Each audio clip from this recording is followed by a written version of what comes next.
Hier, il a été célébré le 20e anniversaire de la mort du premier président de la Côte d'Ivoire, Félix Houphouët-Boigny.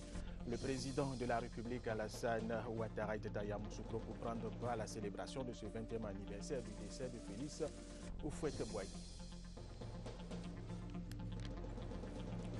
Ce dimanche 8 décembre est célébrée la journée mondiale du climat ou journée mondiale contre le changement climatique dû à l'émission exagérée des gaz à effet de serre.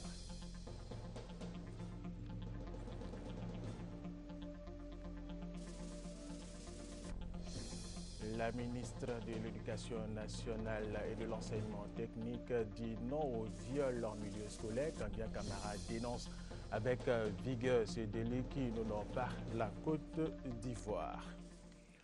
Pour le magazine de ce dimanche, nous recevons le professeur Bertrand Mbachi, grand chancelier des Palmes académiques, secrétaire général du CAMES, le Centre africain et malgache pour l'enseignement supérieur. Avec lui, nous allons parler de recherche en Afrique. Mesdames et messieurs, bienvenue et merci de regarder le journal de RTI 1. Hier, il a été célébré ici en Côte d'Ivoire le 20e anniversaire de la mort du premier président de la Côte d'Ivoire, le père de la nation ivoirienne, Félix Houphouët-Boigny. Au nombre des activités marquant cette cérémonie, une exposition photo. Le président de la République, Alassane Ouattara, était à Yamoussoukro pour prendre part à la célébration de ce 20e anniversaire du décès de Félix Houphouët-Boigny. Jérôme Kofi Abolé. À Yamoussoukro, ce samedi 7 décembre 2013, en provenance de Paris, après le sommet sur la sécurité des pays africains, le président Alassane Ouattara a été accueilli à sa descente d'avion par le Premier ministre Daniel Kablan-Duncan. Le président de la République a salué toutes les personnalités administratives, politiques, civiles, coutumières et traditionnelles avant de prendre la direction de sa résidence. L'escale de Yamoussoukro, dans le cadre de la célébration marquant le 20e anniversaire du décès du premier président de la République de Côte d'Ivoire, fait le président Félix Houphouët-Boigny. C'est bien à ce titre que le président Alassane Ouattara a visité à la Fondation Félix Houphouët-Boigny pour la recherche de la paix les stands d'exposition retraçant la vie du père fondateur de la Côte d'Ivoire moderne. 20 ans aujourd'hui que le président Houphouët-Boigny nous a quittés.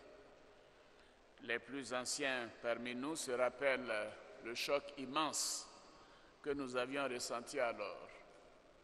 Oui, mais personne ne se laissait aller à imaginer son absence définitive.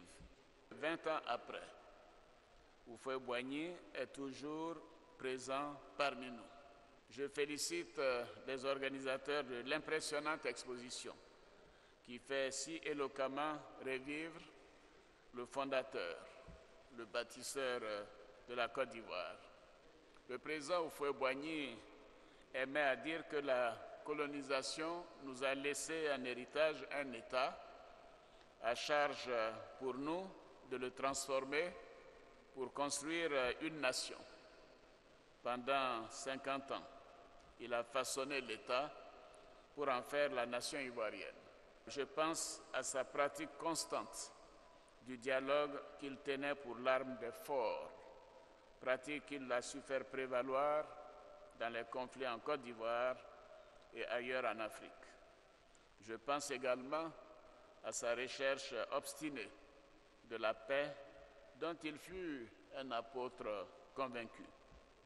Avant de quitter la Fondation Félix Houphouët-Boigny pour la recherche de la paix pour l'étape de la messe en la mémoire du président Félix Houphouët-Boigny, le président de la République Alassane Ouattara a signé le livre d'or de cette institution. La ministre de la Communication Afoussiata Bamba Lamine était à Yamoussoukro pour ce 20e anniversaire du décès du président Félix Houphouët-Boigny. Elle apprécie l'événement.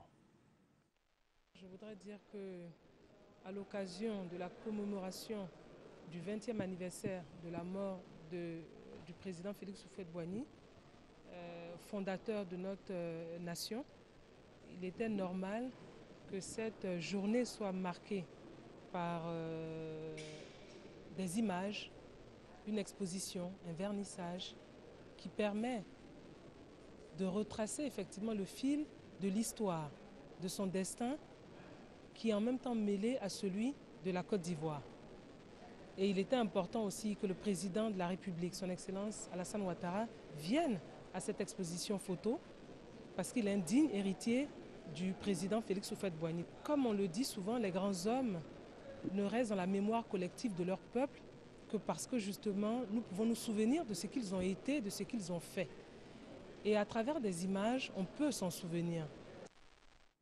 Le président de la République Alassane Ouattara était à Yamoussoukro, nous vous le disions, pour participer au 20e anniversaire du décès du président Félix Houphouët-Boigny. Il s'est rendu au caveau familial. Témoin pour RTI 1, Viviane Aïmer. 20 ans ce 7 décembre 2013 que Félix Houphouët-Boigny, père fondateur de la Côte d'Ivoire moderne, a quitté ce monde. Un anniversaire marqué par la commémoration du souvenir du grand homme d'État qu'il a été à travers un hommage officiel qui était organisé dans l'enceinte de sa résidence familiale à Yamoussoukro, son village natal, et qui a réuni sa famille biologique, sa famille politique représentée par le RHDP réuni au grand complet, des membres du gouvernement et une foule de parents et d'amis. C'est de retour de Paris où il venait de participer ce vendredi même dans la capitale française à une grande rencontre sur la sécurité en Afrique organisée par le président François Hollande que le président de la République a marqué un arrêt à Yamoussoukro pour prendre part personnellement à cet hommage rendu à celui qu'il considère comme son père spirituel en politique. Après le protocole d'usage constitué par les honneurs militaires qui lui ont été rendus à son arrivée dans la cour familiale de l'ancien président, le président de la République, accompagné de son aîné et frère, le président Henri Konan Bédié, de la veuve Thérèse Houphouët-Boigny, s'est rendu au caveau familial pour déposer une gerbe de fleurs sur la tombe de son illustre devancier. Cet acte hautement filial a été suivi par l'exécution de la sonnerie aux morts par la musique de la garde républicaine, puis par l'exécution de l'hymne dédicace à Houphouët-Boigny, composé par Robert Antoine, qui fut le premier chef de la musique de la garde républicaine. Houphouët-Boigny mort, Houphouët-Boigny plus que vivant aujourd'hui, à travers le président de la République, Alassane Ouattara, qui a fait sienne les valeurs de paix, de tolérance, d'ouverture, de progrès, prônées par son devancier durant sa vie politique. Houphouët-Boigny, plus que vivant aujourd'hui, à travers aussi l'union sacrée de ses héritiers qui se sont présentés soudés autour de sa mémoire. La célébration du 20e anniversaire de la mort du président Félix Houphouët-Boigny a été également un moment de prière. Et le président de la République, Alassane Ouattara, était à cette prière. On reste toujours avec Viviane Aïmer. Une messe pour le repos éternel du président Houphouët-Boigny, demandée par sa veuve Marie-Thérèse Houphouët-Boigny et l'ensemble de la famille Boigny, a été célébrée à la basilique Notre-Dame de la Paix de Yamoussoukro, en présence du président de la République Alassane Ouattara, du président Henri Konan Bédié et de la grande famille des Houphouëtistes. Elle a réuni aussi de nombreuses personnalités et un grand nombre de personnes, simples anonymes, toujours attachés au souvenir du président Houphouët-Boigny. Les célébrants de cet office religieux, Monseigneur Marcelin Yao Kouadio, évêque de Yamoussoukro, et Siméon Awana, évêque métropolitain de Bouaké. Dans son homélie, l'évêque de Yamoussoukro a rappelé que le président Houphouët-Boigny, de son vivant, a donné de nombreuses preuves de sa foi en Dieu, cultivant la paix, l'entente, l'amour, l'unité et bâtissant plusieurs édifices religieux. Monseigneur Marcelin Yao Kouadio a évoqué les nombreux déchirements que la Côte d'Ivoire a connus depuis la mort du père fondateur. Il a demandé au président Houphouët-Boigny, désormais dans l'au-delà, de prier pour que son pays, la Côte d'Ivoire, retrouve l'unité de ses enfants. Maintenant, aujourd'hui, jouissant de ta double nationalité de citoyen du monde d'ici-bas et de citoyen de l'au-delà, aide-nous à retrouver, à renouer avec la paix. Le célébrant a recommandé l'âme du père fondateur de la Côte d'Ivoire au Tout-Puissant afin qu'il lui accorde la vie éternelle. À la fin de l'office religieux, le gouverneur du district de Yamoussoukro, Augustin Thiam, est monté au pupitre pour remercier au nom de la famille Boigny le président de la République Alassane Ouattara et tous les fidèles du grand homme qui se sont unis à cette commémoration de son souvenir. Merci, Monsieur le Président de la République, d'avoir fait de ce 7 décembre 2013 un événement national. Merci, Monsieur le Président de la République, d'avoir permis à toutes les filles et tous les fils d'Houphouët-Boigny que nous sommes chacune et chacun d'entre nous, merci de nous avoir permis de communier en ce jour marquant les 20 ans du décès de notre père à tous. Madame Marie-Thérèse Houphouët-Boigny me charge, au nom de la famille Houphouët-Boigny, de remercier aussi sincèrement le président Henri Konan Bédié. La famille Houphouët-Boigny souhaiterait aussi remercier Madame Dominique Ouattara, première dame de Côte d'Ivoire, et Madame Henriette Konan Bédié pour la messe qu'elles ont fait dire ce matin à Paris pour commémorer le même événement. La fin de l'office religieux a clôturé la célébration de ce 20e anniversaire de la mort du président Houphouët-Boigny. Arrivé à Yamoussoukro à 14 h, le président de la République a regagné Abidjan aux environs de 20 h. Autre aspect de l'actualité sur le continent, la mort du premier président noir sud-africain Nelson Mandela depuis jeudi. Le programme des funérailles du Madiba est préparé par sa famille, le gouvernement et l'armée sud-africaine. Il devrait s'étaler sur 10 jours, différentes étapes mêlant à la fois les pratiques funéraires occidentales et les coutumes du peuple Tembo dont est issu Nelson Mandela. Sont prévues de nombreuses personnalités dont le président de la République Alassane Ouattara vont faire le déplacement.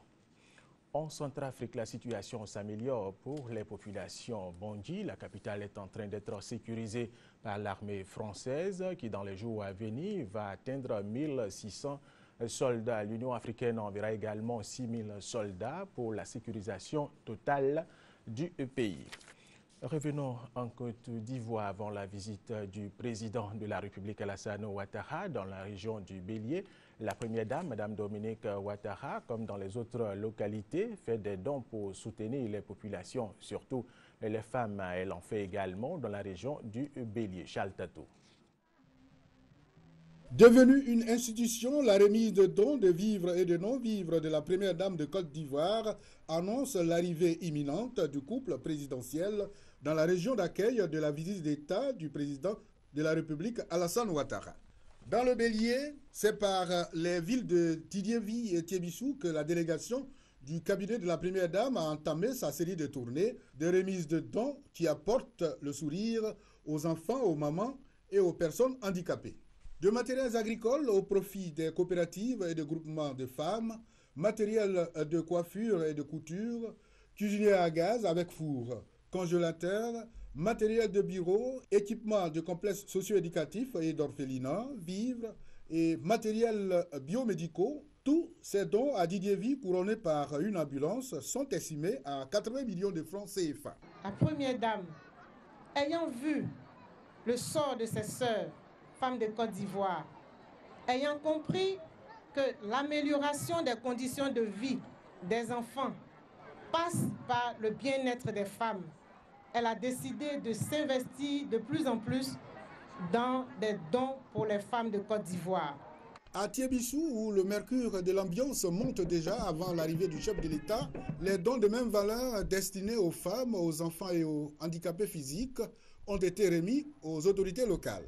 Avant, je marchais à 4 pattes, mais elle m'a donné une roulette. Je la remercie beaucoup de tout ce qu'elle a fait pour moi. Avec beaucoup d'offres qu'elle nous a données, cela peut motiver les femmes qui ne sont pas encore unies à se mettre en association. Et celles qui sont déjà en association, de travailler avec plus d'efforts pour avoir encore plus de bénéfices avec les femmes de l'État, pour que les sœurs ou nos enfants demain sachent que s'unir, ce n'est pas pour rien, mais c'est pour avoir un développement social au niveau de la vie. Après Tiébissou, la délégation du cabinet de la première dame a mis le cap sur Ateguakro. Le département de Djekano figure parmi les localités qui vont accueillir le président de la République au cours de sa visite d'État dans la région du Bélier. À quelques jours de cet événement que les populations qualifient d'historique, le préfet du département a sillonné village sous-préfecture pour appeler à la mobilisation. Eugène Atoubé. Un matin ensoleillé, jour de travaux champêtres à Oka-Oufressou. Dans ce village de la sous-préfecture de Djekano, les populations ont choisi de ne pas se rendre au champ.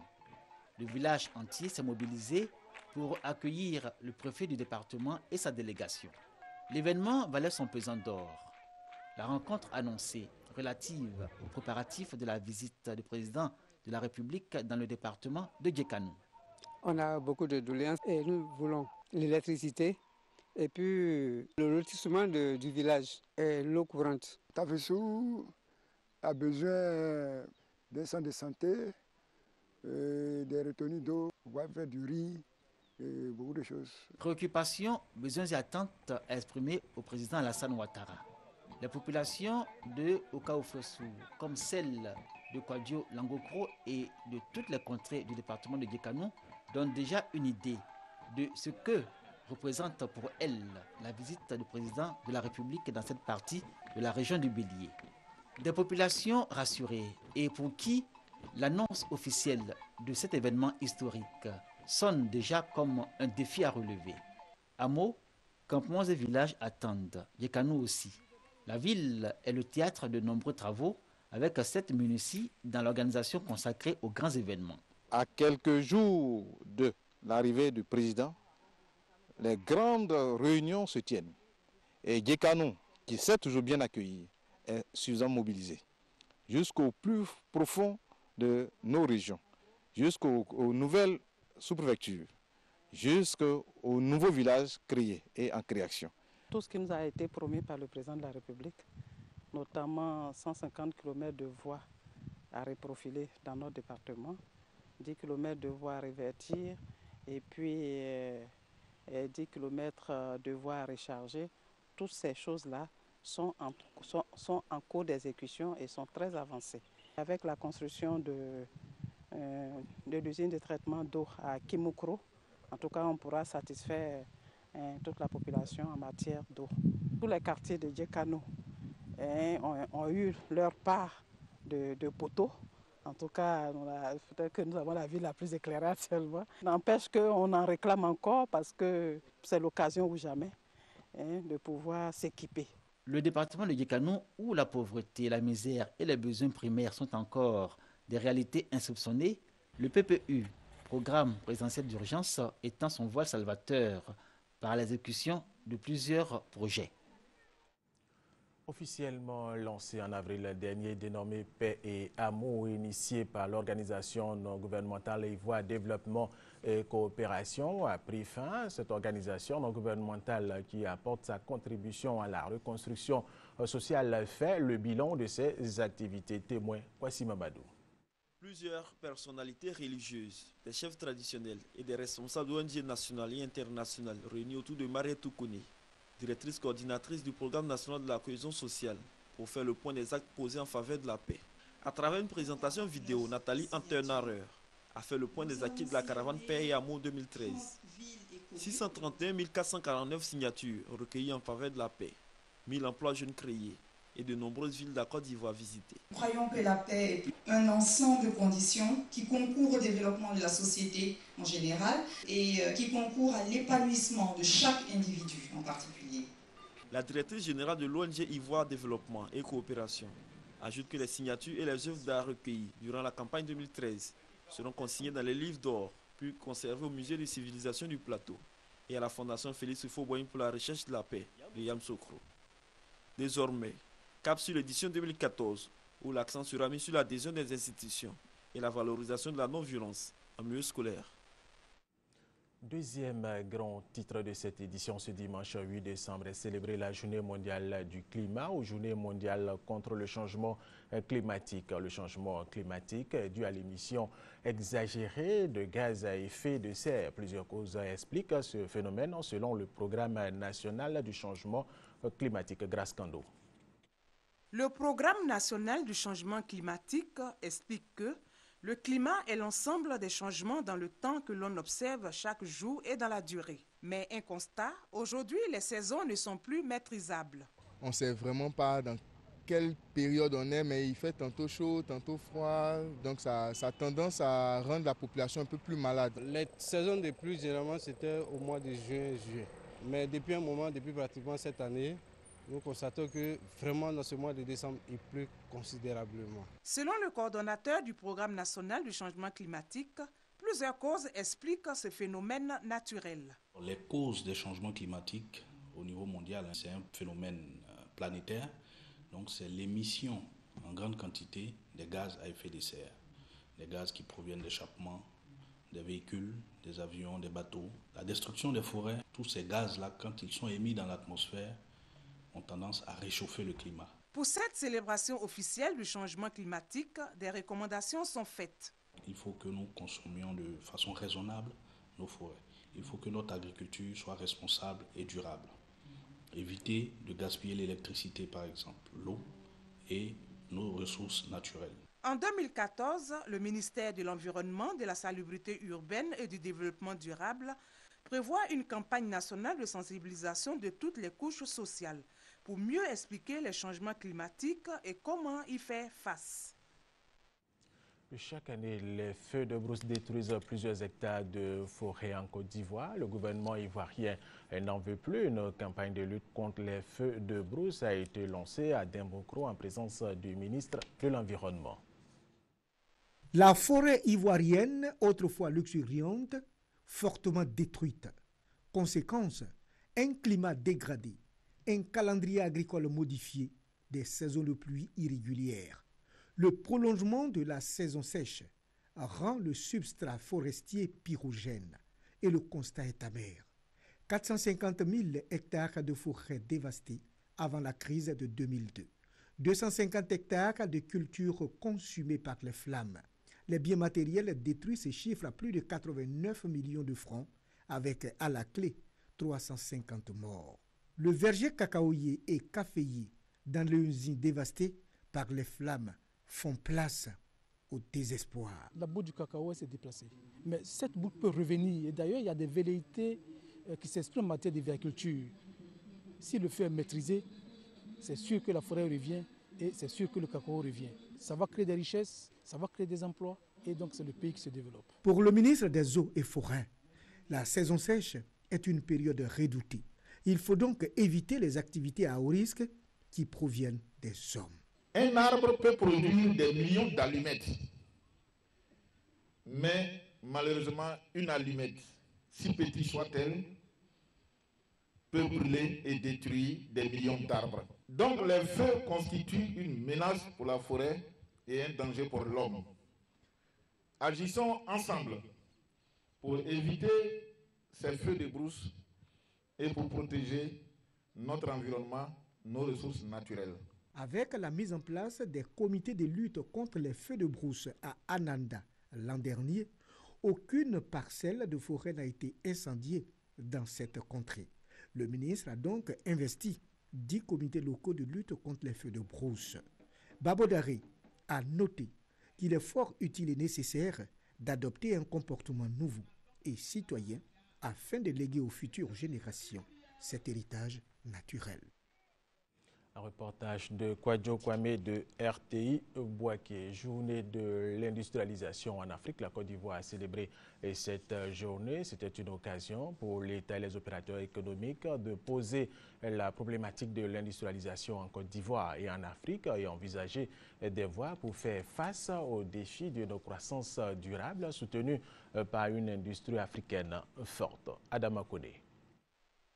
10 pays sur les 15 ayant une croissance rapide dans le monde sont africains. Cette croissance est pourtant tirée par le secteur primaire avec la production de matières premières. Le continent gagnerait à consolider sa croissance en misant sur l'industrialisation. La 24e journée de l'industrialisation de l'Afrique, célébrée en Côte d'Ivoire le 6 décembre dernier, entend engager la réflexion sur la question. Le thème est à propos. Création d'emplois et développement de partenariats un moyen d'accélérer l'industrialisation de l'Afrique. En effet, selon les statistiques, jusqu'en 2020, environ 122 millions de nouveaux demandeurs d'emploi se manifesteront sur le marché, alors que l'offre ne se stabilisera qu'à seulement 54 millions de postes.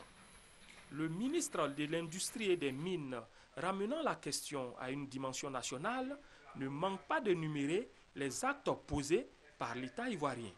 Le gouvernement, à travers le nouveau Code des investissements, a accordé des avantages spécifiques importants aux petites et moyennes entreprises.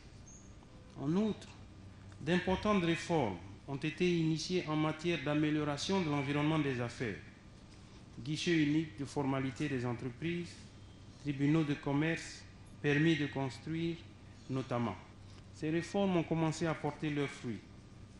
En 2012, le montant des investissements enregistrés au Code des investissements s'élevait à 224 milliards pour 3293 emplois. En Côte d'Ivoire, le secteur industriel contribue à hauteur de 30% dans la richesse nationale, c'est-à-dire le PIB, produit intérieur brut. Un taux qui doit être porté à 40% à l'horizon 2020. Dans l'actualité en Côte d'Ivoire, la Société de développement minier ivoirien célèbre ses 50 ans, occasion pour l'entreprise de faire le bilan de ses activités. Maïsako. En 50 années d'existence, la SODEMI, Société de développement minier de Côte d'Ivoire, a toujours été aux avant-gardes pour la production et l'exploration minière. Aujourd'hui, l'entreprise a décidé de mettre son cinquantenaire à profit pour faire le bilan de ses activités. C'est une façon pour nous de reconnaître ce qui a été fait, mais surtout encourager ceux qui sont avec nous chaque jour dans cette société à comprendre que nous devons nous mobiliser. Le secteur minier constitue 1% du produit intérieur brut en Côte d'Ivoire. En dépit de ce faible taux, l'État ivoirien a toujours voulu faire de ce secteur le deuxième pilier de développement du pays qui aspire à l'émergence. La SODEMI est une société d'État qui a pour rôle essentiellement de contribuer au développement du secteur minier à travers le développement de la recherche, de l'exploration et tout l'appui. Si vous voyez aujourd'hui tout ce que nous produisons, que ce soit l'or, le manganèse, puisque nous produisons aujourd'hui à peu près 12 tonnes d'or et à peu près 300 000 tonnes de manganèse. Toute cette production vient du travail en amont qui a été fait par la SODEMI dans la recherche et dans l'exploration. Après 50 ans de vie, la SODEMI veut désormais donner au secteur minier ivoirien un nouvel élan. Autre information, la ministre de l'Éducation nationale